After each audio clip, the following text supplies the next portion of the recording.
GPS family, this is Felisa, and today I want to share with you how you can get started using Microsoft Teams for engaging remote, hybrid, or face-to-face learning. So the first thing you need to do is go to My Backpack, and when you get there, you're going to navigate to the Office 365 icon. So the Office 365 icon will bring you to the Office 365 portal. It shouldn't prompt you to log in, but if it does, it will just select enter and it will take you on to the Office 365 or Microsoft 365 landing page. You will notice that it looks a little different now. The apps are no longer across the top and you will see your recent work, but your apps are going to be over to the left. So we're looking for the Microsoft Teams icon. When we click this, it will bring us to the Teams platform. And if you've been in Teams, it may bring you to the page where all of your teams are, whether they're teams you've created or teams that you're a member of, or it could bring you to a page if you've never been in here that asks you to create a team or to join a team. But it's going to also ask you if you want to join via the web or if you're going to use the desktop app. They both function pretty much the same way. It's just that you can do a little more with the desktop app. But for this purpose, we're going to use the web app instead. If you see down here at the bottom, I also have my desktop app, but we're using the web app. So we are going to create a team or join a team. We are going to create a team. There are four types of teams. You can have a class team, which is perfect for teachers and students, or a PLC, which is great for those standing PLC teams that meet regularly, or a staff team is great for an admin team and the staff members at a particular school, or even for a district team. They could have a staff team, whether it's with the EDs and the principals or whatever. There are multiple ways that you can use teams. Even coaches or club sponsors could create a team. But for this demonstration, we're going to create a class team. And every team has to have a name, and this will be for social studies and period one. It has to have a unique name. You cannot have teams with the same name. The description is optional, but I would suggest giving a description so that you can easily find your teams or remember when you use this team.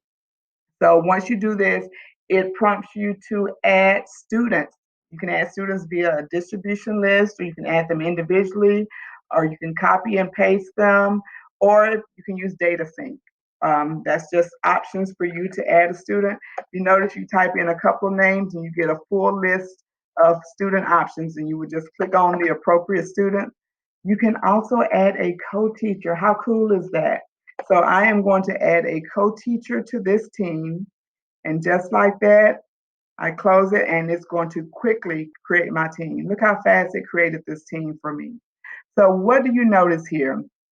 Every team, and this is a class team, every class team is made up of channels. It comes with a general channel, or we can add additional channels. Every team has posts. This is where the conversations happen. Just like threads in social media, you have posts. Every team has files or class notebook and more. So we're going to start a conversation so that you can see how easy it is. Always, this A lets you format your conversations. And we're going to do a conversation. Always add a subject. And let's just say always add a subject so that you know. This is just best practice. Just make it easy for people to keep up with what's going on. Let's do this. Okay? Multiple ways for you to engage with any conversation by using these icons at the bottom. And we're going to add a GIF. And let's say, let's do this. All right, so let's do this.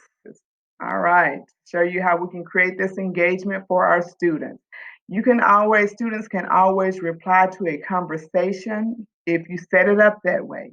They can react to conversations. If you hover over the conversation, these are your reaction emojis. They can love this, laugh, or whatever. This is what makes it fun and engaging. Now I want to show you how you can create announcements. Announcements are created when you want to draw attention to something that is really important, such as projects, to Friday.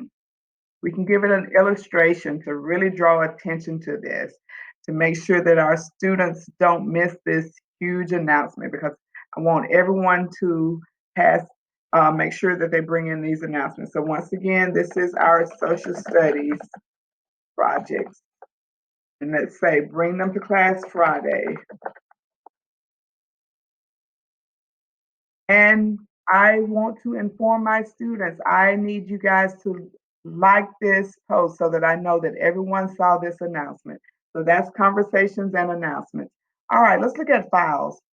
Files allow you to create either new files or upload files from your computer, your desktop, whatever. You can create all types of new files, Word documents, PowerPoints, forms, and anything that you create new here, real-time collaboration. How great is that for students to be able to collaborate real-time, or you can upload from your device. This team comes with a class materials folder. This is so good for teachers because here you can put all of your resources here and students only have access to read it. They can't make any changes. So you don't have to worry about your work getting deleted or any of that. And of course, this team comes with a class notebook, and every student in this class notebook will have their own private notebook, and you would just go through the setup process and it will set up that notebook for you. And then you have assignments. This is where you can create assignments for those students. It's real easy to create an assignment or a quiz. You can do that brand new or from an existing one. Let's create an assignment real fast so that you can see how easy it is to get started. What is the name of this assignment? Let's say practice test. All right, so complete this assignment. Just have to give it the instructions. Complete this assignment. Also, you can add a category. Let's add practice. We'll just add practice. And how many points will this be worth? This is worth 50 points. You can add a rubric here if you want to. And where do you want to assign this? Which team? You can assign it to multiple teams if you have it. You see, these are all of my teams. I can assign it to any of these teams, or I can assign it to all students or specific students. It's just tell your students when it's due and what time it's due. And then where do you want to post this? I want to post it in general. I'm going to go ahead and assign it. And you see it's due tomorrow and it's posted in my general channel. So let's go back here. We see that it's due tomorrow and it has been posted. Let's go to here to our post. And my students receive that notification just like that.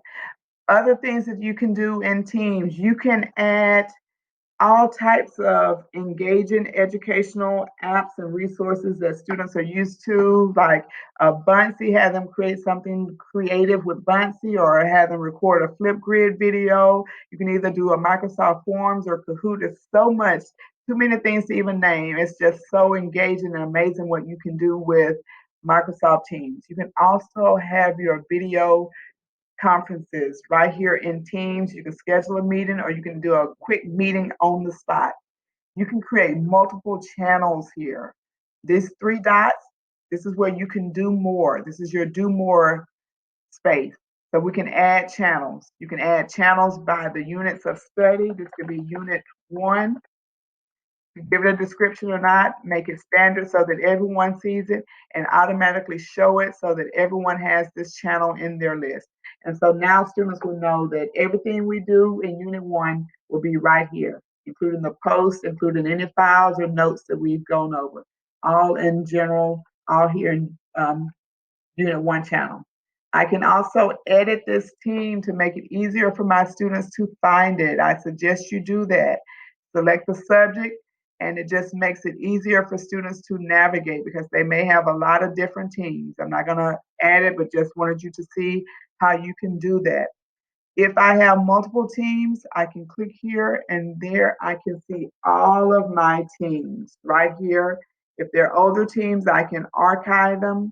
As students can see a list of all of their assignments right here across all teams. They can see what's due, when it's due.